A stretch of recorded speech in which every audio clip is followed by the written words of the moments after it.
Hello and welcome to this week's script tip. Now, last week we were talking about developing characters through traits. This week we're talking about another 3 tools you can use to breathe life into those characters. Those 3 tools are magnification, mirroring, and teaching. So, starting off with magnification. Now, this is basically taking one of your character's traits and blowing it all out of proportion. It's making the ordinary extraordinary. So, for example, let's think of the Hulk's physique. Now, this isn't just a way of showing us how physically strong he is, it's an excellent way of magnifying his character traits of being uncontrollably and explosively angry. I'm always angry.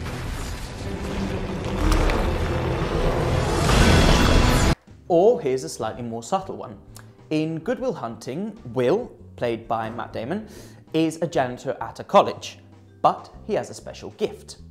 Will is really good at maths. And not only is he good at maths, and here's where the magnification comes in, he is the best at maths at his whole damn college. I mean, this kid effectively can solve problems that seasoned professors have spent years trying to crack. Is this realistic? No. Do we believe it? And does it draw us into Matt Damon's character more? And does it make us root for him? 100%. How do you like them apples? Another good way of developing character is mirroring. Now, anyone who studied drama or theatre can collectively roll your eyes while I tell you that mirroring actually started out in ancient Greek theatre, where the chorus would mirror the emotions of the expressionless gods. Now, in film, we use mirroring to show a main character's emotions or psyche through the other characters or through a sidekick they might have, and we can also use the environment or the weather to show your main character's emotions, which is the good old pathetic fallacy we learnt about back in GCSE.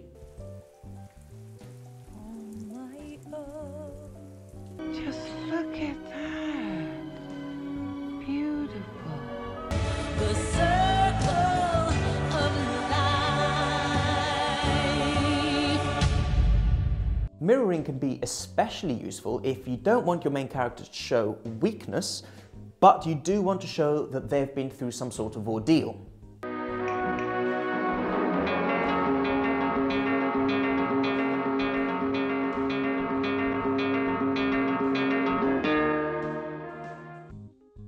Another tool to engage your audience with your characters is the tool of teaching. Now, I'm sure everyone can relate to this, to the problem of either not knowing something or having a big problem to solve. The big payoff for us as an audience comes not only when the hero or main character solves that problem and wins, it comes from being taught how to solve that problem, from gaining throughout the film the knowledge and the experience and the expertise needed to win in the end. When we follow a character, we, the audience, feel like we've picked up the skills they've picked up through the film, and that brings us closer. Certain types of writing actually use the teaching paradigm as their main way of advancing the plot and the characters.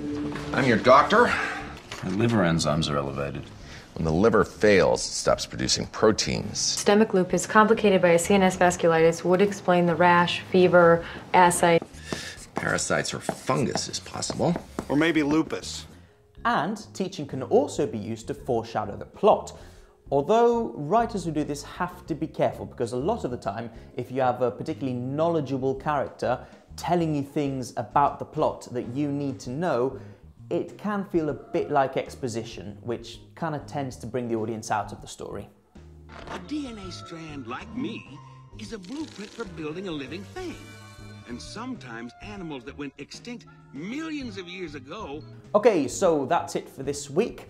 Now you should know about traits, you should know about magnification, you should know about mirroring, and you should know about teaching, and you can use these tools to make your characters really jump off the page. Thank you very much for watching the video. If you liked it, please do like the video below and subscribe to our newsletter, subscribe to our YouTube channel to keep up to date with these every single week. Thank you very much for watching. See you next week.